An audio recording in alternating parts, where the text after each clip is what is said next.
대법원이 대선 전에 결론을 낼 경우에 이재명 대표는 물론이고 민주당 역시 굉장히 난처해질 수 있다라는 관측이 지금 나오고 있습니다. 김용태 의원 목소리 들어보겠습니다.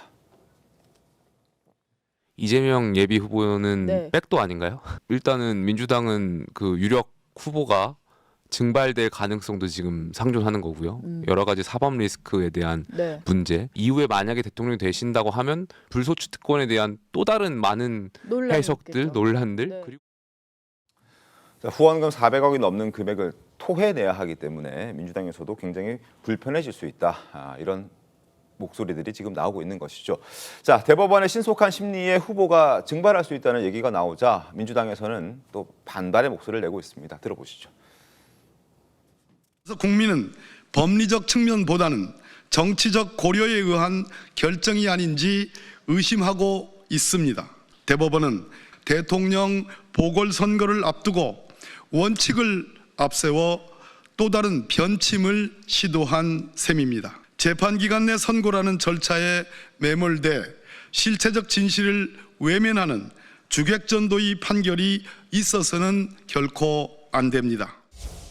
이번에 주심 대법관도 그 부산 출신이고 또 법원 행정처에서 기조실장 행정차장을 오래 하셨던 분이란 말입니다. 네, 대법원장이 이렇게까지 대선에 직접 개입하고 하는 거는 처음이잖아요.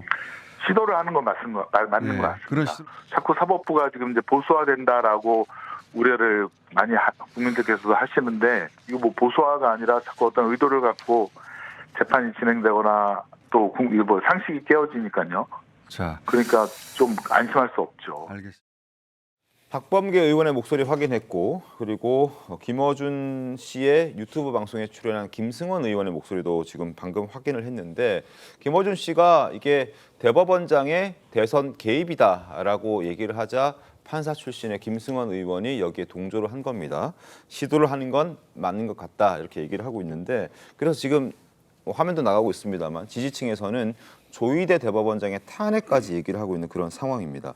근데 이걸 두고 지금 앞서도 법조계 입장들을 저희가 쭉 보여드리긴 했는데 사법부의 신뢰를 위해서 빠르게 결론을 내리기 위해서 지금 신속하게 움직이는 것이다라고 보지 않고 지금 김어준 씨는 대법원장이 대선에 개입하고 있다. 그러니까 나쁜 의도를 가지고 접근하고 있다라는 식으로 주장을 하는데 이 부분 어떻게 좀 보셨습니까? 아니 지금 했던 말들은 하나하나 제가 다 반박을 안 할 수가 없을 것 같습니다.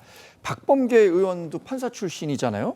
근데 원칙을 앞세워 또 다른 변침을 하고 있다고 하는데 사법부는 원칙을 지키는 게 본연의 역할 아닌가요? 그렇다면 그 원칙을 지키는 게 중요하지 이 부분에 대해서 그러니까 정해진 절차 633 원칙을 지키겠다고 하는 게 어떻게 변침이 될 수 있는지 이 부분에 대한 문제 지적을 하고 싶고요. 김승원 의원은 아니 재판 대법관이 부산 출신이고 이런 문제들을 갖고 그 재판을 보기 시작하면 지난번에 우리도 일부 논란이 됐었죠. 헌법재판소 문영배 전 헌법재판소장 대행이 이재명 후보와 좀 친하다 이런 네. 문제들을 제기했기 때문에 여러 비난을 받았던 거 아닙니까? 그런데 지금 같은 부산 출신이라는 이유만으로 어떤 판결에 대한 선입견을 갖게 된다는 것 자체가 판사 출신으로서 할 수 있는 말인지 귀를 의심하지 않을 수가 없습니다. 김어준 씨도 대법원이 이렇게 대선에 개입하려고 하는 게 아니라요. 네. 대법원은 정해진 절차를 가는 겁니다. 민주사회에서는 삼권 분립이 확실한 원칙으로 자리를 잡고 있고 네. 사법부의 독립과 사법부가 이 본인의 판단에 의해서 결정을 내리는 것에 대해서 문제를 제기하기가 어려운 거예요. 그런데 김어준 씨가 이런 문제를 제기하는 것 자체 좀 이해할 수가 없는 거죠. 알겠습니다. 자, 정작 2심까지만 해도 자신감을 보였던 이재명 전 대표, 이재명 후보는 이런 대법원의 신속 심리 움직임에는 별다른 반응을 보여주지는 않고 있습니다. 확인해 보겠습니다. 매우 빨리 진행되고 있는 거고요. 우리로서도 뭐 그렇게 그에 대해서 뭐 불만 없습니다. 빨리 정리되는 게 좋죠. 대선 전에 합동 판결 나야 된다.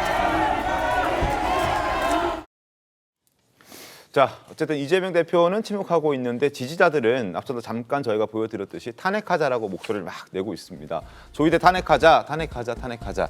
자, 왜 대법원장이 대선판에 끼어들어서 판을 좌지우지하는 걸 보고만 있느냐. 대체 뭔데 전원 합의체 판결을 하겠다고 까부냐. 한덕수, 최상목, 심우정 그리고 조희대까지 모조리 탄핵해야 한다라는 목소리까지 나오고 있습니다. 지지층 입장에서도 저런 불만을 드러내고 있는 모습을 확인할 수 있었습니다. 어떻게 보셨습니까? 일단 저 강성 지지층에 대해서 이재명 그 후보가 목소리를 내야 돼, 메시지를 내줘야 됩니다. 왜 그러냐면 지금 본인도 이야기를 했다시피 지금 민주당에서는 뭐 그 대권을 가져간다고 집권을 한다고 거의 기정사실을 하고 있잖아요, 네. 있지 않습니까? 그 상황이면은 본인이 집권하는 과정도 중요하지만 집권 후에 어떻게 나라를 운영할지 굉장히 중요하게 생각을 해야 돼요. 그렇다면 이런 혼란이 일어나고 있으면은 이 혼란을 앞서서 이재명 그 후보가 대법원에 그 대선 전에 좀 결론을 내달라는 메시지 정도 나와야 돼요. 왜냐하면 2심에서 무죄를 받았지 않습니까? 그렇죠. 무죄를 받았으면 그리고 또 1심에서 1심 징역 1년 집행유예 이전하는 것을 그렇게 비판을 했고 그 상황이라면은 2심대로 또 본인은 떳떳하다고 하니까는 그럼 빨리 결론을 내달라고 하는 게 자기의 집권을 하려는 그런 자세라고 저는 보고 조금 전에 김어준 씨가 음모론을 그 이야기를 했지 않습니까? 네. 이재명 그 후보가 그때 이 이선 결론이 나오기 전에 김어준 씨 프로에 출연을 한 적이 있어요. 그래서 뭐라고 했냐면 대법원에 대해서 별로 걱정을 안 한다. 한 2개월을 끌 수가 있다는 취지의 말을 했습니다. 왜 그러냐면은 유죄를 받았으면 같이 상고를 해서 그 재판 서로가 오가는 사이에 뭐 패문부재도 있고 뭐 그런 거 있지 않습니까? 그렇다면서 한 2개월을 끌 수가 있다고 이야기를 했어요. 2개월을 끌면은 피선거권에 박탈되지 않고 조기 대선에 출마할 수 있을 거라는 이야기를 했거든요. 그런데 2심에서 유죄가 아니고 무죄가 나오는 바람에 이재명 후보가 어떻게 시간을 끌 수가 있는 방법이 없어졌어요. 그 사이에 대법원과 검찰이 굉장히 신속하게 서로 모든 절차를 맞춰버렸기 때문에 지금 6월 3일 대선 전 이 선고 이야기가 나오는 거예요. 그렇다면 본인이 유죄를 전제로 해서 2개월을 끈다고 했는데 그 2개월을 아니고 무죄를 받아서 신속하게 결론이 나오게 됐으면 본인이 반겨야죠, 그걸. 반겨서 빨리 대법원에 그 대선 전에 혼란을 좀 잠재우기 위해서 선고를 해달라고 메시지를 내야죠. 그래야지 조금 전에 보신 그 강성 지지층들이 뭐 판사를 탄핵을 한다거나 그런 그 분위기가 좀 숙지게 되겠죠.